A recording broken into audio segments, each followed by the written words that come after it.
ಸರ್ಕಾರ ನಮ್ಮ ಕರ್ನಾಟಕ ರಾಜ್ಯದ ಹುಲಿ, ಧೀಮಂತ ನಾಯಕರ ನಾಯಕ, ಸಹಕಾರ ಧುರೀಣ ಕೆ.ಎನ್. ರಾಜಣ್ಣ ಸಾಹೇಬರು, ಸಹಕಾರ ಸಚಿವರು ಅವರು ಮಾಡಿದಂಥ ತಪ್ಪಾದರೂ ಏನಿದೆ, ನೀವು ಯಾವುದೇ ಕಾರಣಕ್ಕೂ ಏಕಾಏಕಿ ನೋಟಿಸ್ ಕೊಡದಂತೆ, ನೀವು ಮುನ್ಸೂಚನೆಯೂ ಸಹ ನೀಡದಂತೆ ನೀವು ಅವರನ್ನು ಸಂಪುಟದಿಂದ ವಜಾ ಮಾಡಿದ್ದೀರಿ. ಇದು ರಾಜಣ್ಣರು ಒಬ್ಬನೇ ವಜಾ ಮಾಡಿದ್ದಲ್ಲ, ನೀವು ಇಡೀ ನಾಯಕ ಸಮಾಜನೇ ಕಾಂಗ್ರೆಸ್ ಪಕ್ಷದಿಂದ ವಜಾ ಮಾಡಿದ್ದೀರಿ. ನೀವು ಈಗ ಅವ್ರನ್ನ ಪುನರ್ ಸೇರ್ಪಡೆ ಮಾಡ್ಕೋಬೇಕು. ಆ ಪುನರ್ ಸೇರ್ಪಡೆ ಮಾಡ್ಕೋಬೇಕು ಅಂತ ಹೇಳಿ ಈ ದಿನ ಮೈಸೂರು ಜಿಲ್ಲೆಯಾದ್ಯಂತ ಇವತ್ತು 10,000 ಜನಕ್ಕೂ ಹೆಚ್ಚುಪಟ್ಟು ಇವತ್ತು ನಾವು ಈ ದಿನ ಪ್ರತಿಭಟನೆ ಮಾಡ್ತಾ ಇದ್ದೀವಿ. ಈ ನಮ್ಮ ಕೆ.ಎನ್. ರಾಜಣ್ಣ ಸಾಹೇಬ್ರನ್ನ ಪುನಃ ಸಂಪುಟಕ್ಕೆ ಸೇರಿಸ್ಕೋತೀರಾ ಅಂತ ಹೇಳಿ ನಮ್ಮ ನಂಬಿಕೆ ಇದೆ.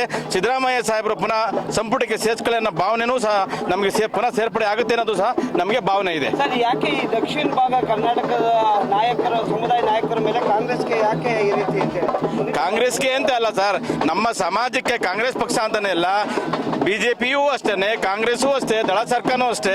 ನಮ್ಮ ಸಮಾಜ ಅಂದರೆ ನಮ್ಮ ಸಮಾಜದ ಬಗ್ಗೆ ಬಹಳ ಕೀಳರಿಮೆ ಒಂದು ಕಾಣ್ತಾ ಇದೆ ಇವಾಗ. ಈಗ ನಿಮ್ಮ ಒತ್ತಾಯ ಏನು? ನಮ್ಮ ಒತ್ತಾಯ ಪುನರ್ ಸೇರ್ಪಡೆ ಮಾಡ್ಕೊಳ್ಳೇಬೇಕು ಸಂಪುಟಕ್ಕೆ ಅಂತ ಹೇಳಿ. ಬರೀ ಅವ್ರನ್ನ ವಜಾ ಮಾಡೋದು ಅಷ್ಟೇ ಅಲ್ಲ ನಮ್ಗೆ ಆಗಿರೋಂಥ ಅನ್ಯಾಯ. ಇದು ಇಡೀ ನಾಯಕ ಸಮಾಜಕ್ಕೆ ಅನ್ಯಾಯ.